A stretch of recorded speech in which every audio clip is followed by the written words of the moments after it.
Hello and welcome everybody to my patch breakdown for OB53, the latest version of the open beta that is about to go onto the public test server, the PTS, which I'll hopefully be playing a little bit later. This patch hasn't seen a new champion coming to the realm, but has lots of nerfs and buffs worth talking about, and also some skins which I'll talk about a little bit at the end, but I'll probably do another video on that once we get onto the public test server and I can play around with them more. So one unquestionably great thing that they've done is finally added a delete loadout button to the game. If you haven't been with Paladins long, or you haven't noticed, or you haven't filled up all your loadouts, before you couldn't get rid of a loadout, you just basically had to edit one of your previous existing loadouts and just tweak around the cards. It wasn't exactly game breaking, but it was very annoying. But now in the top right of every loadout, before you even have to click on them, you can just delete that loadout. It's such a nice addition. Some other features that weren't mentioned on the developer stream, but are on the forums at the moment. First of all, another good update for me at least, is that Onslaught mode has had reduced ticket gain for holding the point by 50%. So before, the way to win was really to stack tanks on the point, and you win no matter the kills. Now this shift is still worthwhile standing on the point, but the weight will now be a lot more on getting the kills and having it more as a deathmatchy type of hybrid. So I think that's a good step in the right direction. Another interesting thing that they're trying out on the PTS but won't definitely come to live in OB53 is that they're adding bans for the drafting in the competitive match lobby. Now the PTS isn't up live, and they haven't listed how many bans you have. I'm guessing it's just 1 or 2, but that could be interesting as that's something that's in MOBA games like Dota 2. You ban champions at the start, you have a phase of banning, you either vote as a group to try and ban one champion, so that could be interesting to add to the meta. Something awesome is that all players will receive a one-time quest that grants a free chest roll for the new summer chest, which I'll talk about later with the Cassie and Lex skins. So that's awesome. And finally, they've also improved visual effects feedback for being healed by allies, although I haven't seen that in game yet. And also when selecting a champion, they'll now say their name based on the voice pack you've selected. That's pretty cool. Anyway, the biggest thing that this patch brings is a lot of balancing changes. Now, one thing that is interesting to note from these changes before I dive into them is that a lot of these changes are looking towards the console version of the game and how the characters work there, but also applying it to the PC version. So when I talk about these things, I'll probably be touching on that quite a lot, and whether or not there have been some concessions made to try and drag it back in line on both versions. So most obvious one is the first nerf, and that is to Skye. All that it is her preparation card, the card that before got 100% of all her abilities back up again once you got an elimination. Now instead of eliminations, it's only kills, so you're killing Billow and finishing people off. It's not the biggest nerf in the world, but it was one of the things keeping Skye at least playable currently on PC. Skye definitely scales down the more skilled players get, the more people play as a team, the more map knowledge people have, and the more aware people are of the Skye coming to you. However, a lot of the feedback I've got about Skye on console is that she's the queen bee. She's wrecking face on console, and obviously they're trying to pull her back in line for that version and for the controllers and aim assist and stuff like that. But I'm not gonna lie, this is gonna become a massive meme for the PC version because it's like, what are you doing, Hi-Rez? Come on. But again, this is sort of the passing off between the two versions. So the next set of buffs, and I say set because it affects a lot of characters, is that a lot of the projectile based champions, what I mean by projectile is that the weapons fire out a projectile that travels across the map, instead of a hit scan weapon like Androxus and Victor, where they fire and the enemy gets hit as they basically there's no generation of any projectile or anything like that. Now a lot of these projectile champions have gotten projectile speed increases for their weapons. What this means is that it's much easier to lead targets, hit targets that are further away, and just generally makes it a lot easier to aim. Again, this is mainly looking towards the console version, because in consoles with aim assists, what happens is the hit scan weapons are a lot better because you don't have to take into consideration the fire time or anything like that, and the aim assist has a bit more trouble with that. Now, the first one, Cassie, has had an increased projectile speed from 500 to 600. Now Cassie has been, in my opinion, quite high up there and pretty decent the past few patches. What this buff is going to mean is that she's just going to be that little bit better. She's going to find it easier to do a bit more of that backline poke damage, and the better Cassie players will be dynamic in how they play from the backline, then playing slightly flank, because Cassie's a bit of a flex champion where she can go from the flank roll to the damage roll, going from poking enemies to going in, getting kills, getting out again, disrupting the backline. She's very good at that. So with no downside, with no nerfs anywhere, I don't know about Cassie. She might be one of the meta picks this patch. I would have thought this might very well push her into that. Eevee has also had an increase of the projectile speed from 100 units to 200 units, which is a doubling in the speed of the projectile. It still isn't super fast compared to a lot of the other champions, but it will mean that there is more potential to poke with Eevee.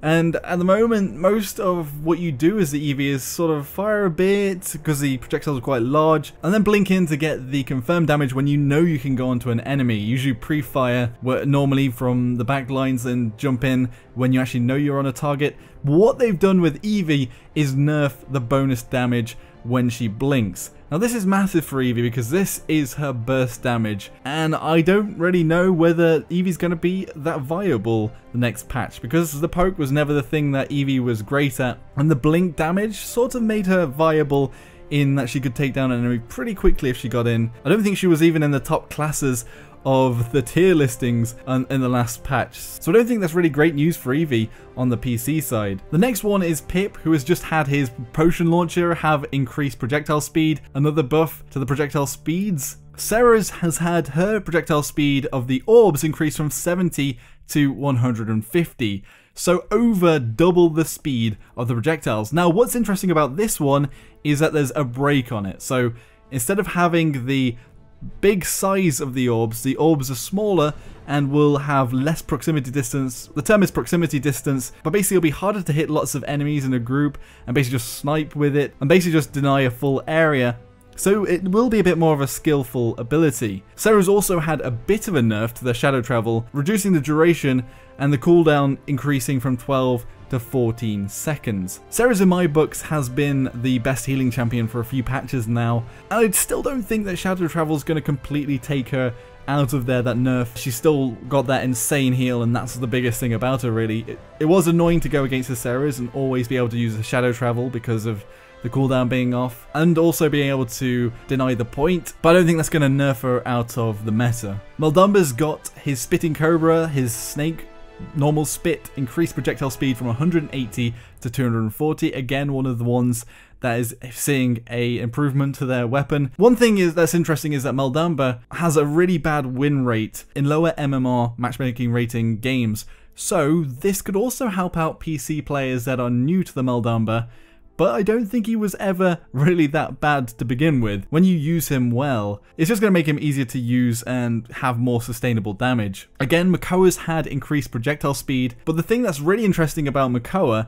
is their dredge anchor. So before, at certain ranges, you had to aim a little bit to the right, and it was a bit janky as to when exactly you had to aim that, and sometimes it worked if you just shot it into the middle of people, sometimes it didn't. Now it should always hit people and drag people in when you go straight for them. I was actually testing it out today in the test range because I hadn't played Makoa for a little while. I was trying to get used to the hook again, and I was thinking, it would be so much easier if it just hit all the time in the center, and that's what they've done. So Makoa is going to be a lot more reliable now and easier to use for newer players, because Makoa is another champion that doesn't have a great win rate, but should do really, because they're such a good champion and have been a competitive pickup for a long time. Now Maeve is another projectile based champion, but they haven't received increased projectile speed, but what they have received is reduced projectile drop, which should be good for using Maeve at medium range and just being able to sustainably get lots of damage off and have more poke. I don't think it's necessarily going to bring her into the meta because better players will be able to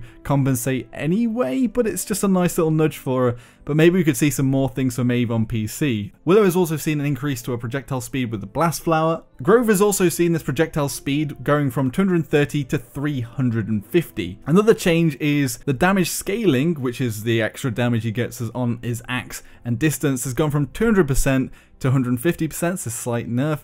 But the damage scaling max range has been reduced. What this means is that it will get to that maximum damage earlier, so you're going to be a lot more effective in mid-range, and that's a slight buff to him. Generally that change should be good for Grover and make it so that you can get more sustained damage out there. The next thing is Crippling Throw, that's the right click on PC. Increase the damage from 300 to 400. It's not massive, it's just a nice little quality of life thing and gives you that extra damage and the sustainable damage. And also increase the projectile speed again from 230 to 350. This is going to make the Crippling Throw a lot more reliable and viable as a build. Finally, the big buff for Grover is Whirlwind. His ultimate, where he heals everybody, now grants CC, so crowd control affects immunity. This was such a big bummer for Grover. If you went to your ultimate and you got mojoed by a pip and got turned into a chicken, or you got stunned by a Bomb King or something like that so you couldn't get close to your allies, it completely wrecked your ultimate. But now you're CC immune, so your heal will go off for everybody.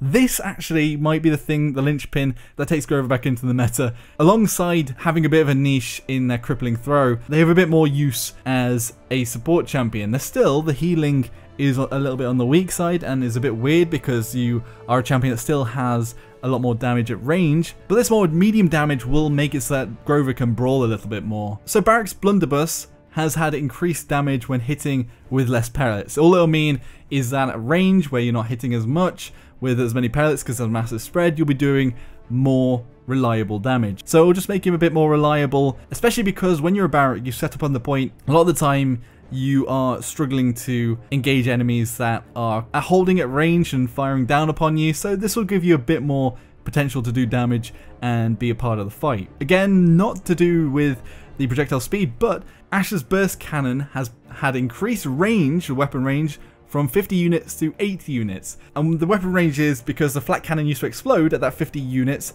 but now that's gone to 80 units. So it's not quite double the distance, but it's still quite a bit more. But to complement that, what they've done is increase the explosion fall off. So imagine the explosion is a sphere. At the very edges of that sphere, the damage will get less, and that reduction from the center has been increased. So this is actually quite interesting because it complements you being able to aim better, but also giving you, like Barrack, more potential to take on enemies that are further away, especially if you're established on the point, trying to hold the point or something like that, or you're trying to hold an area and people are trying to fire from above you, you can more reliably hit them. There are some downsides because before you could be quite aggressive with the Ash, and the short range didn't just have a bad effect because you could also shoot behind people that were relatively close to you that would engage in their sort of maximum damage range, and your flat cannon was kind of in that range too, so you could shoot behind shields and things like that, shoot behind doorways quite close up. And that was part of how she worked, I guess, so there's going to be a bit of a toss-up there. Another champion that's had a range increase is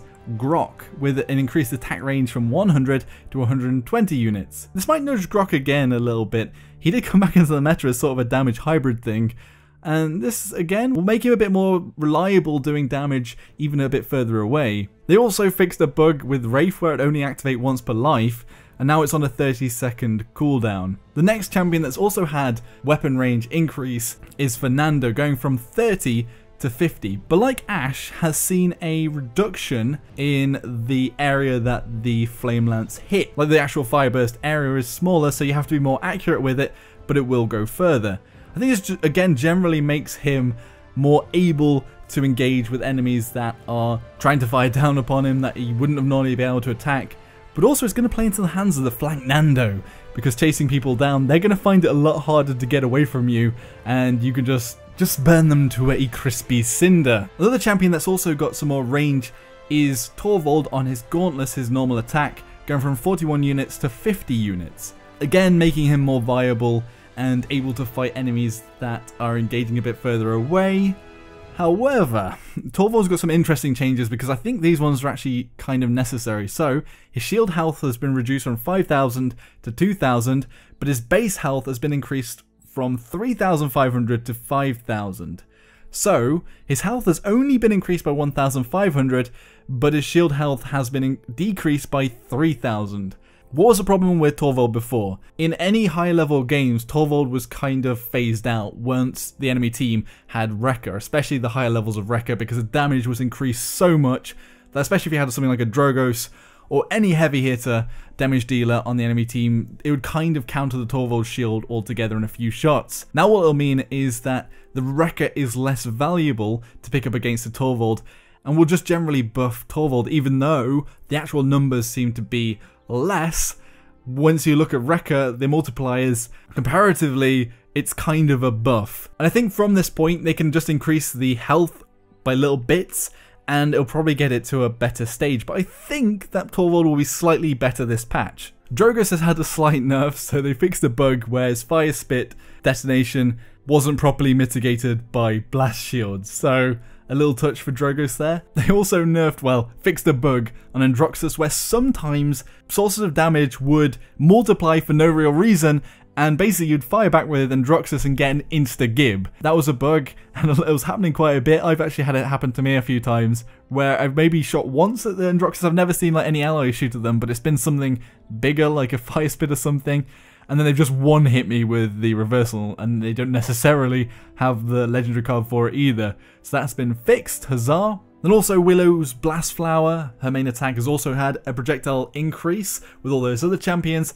And finally, the big boy, Xin, the last champion in OB52, has had a quality of life to the counter, so sometimes projectiles would go through when you were swinging. Now that's been stopped, so that should really help out with the counter builds and the loadouts, like the one I made in my last video. And secondly, another big buff, and something I was complaining about just today, this morning, was that the Billow has had a reduction in the pre-hits of the Billow from 0.2 to 0 seconds. Just meaning you're going to get into that Billow much quicker, and is going to be a bit less buggy.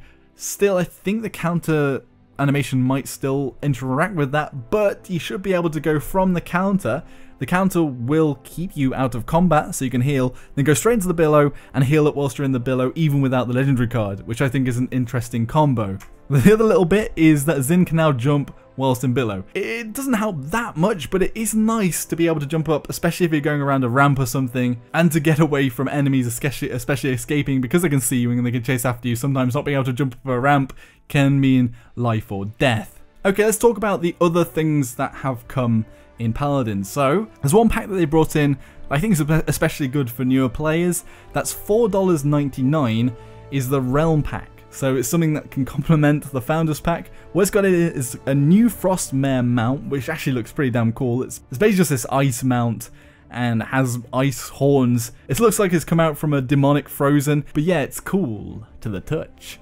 10 Radiant chests, 2 Flare chests, and a 7-day booster. It's actually a pretty decent setup for the amount they're asking for, but hey, that's always going to be up to you. And again, I like it when they bring something out that's tangible. Skins, packs like this, where you know there's value in it, and I do hope they make money out of it. But to say that, they have just ignored all of the essence, drama, and anger. Basically, if you didn't look on the Reddit community questions ask, there was basically a thread asking for community questions, and pretty much every question was like, what are you doing about the essence system? What are you doing about the grind being linked in the Radiant chest and being random?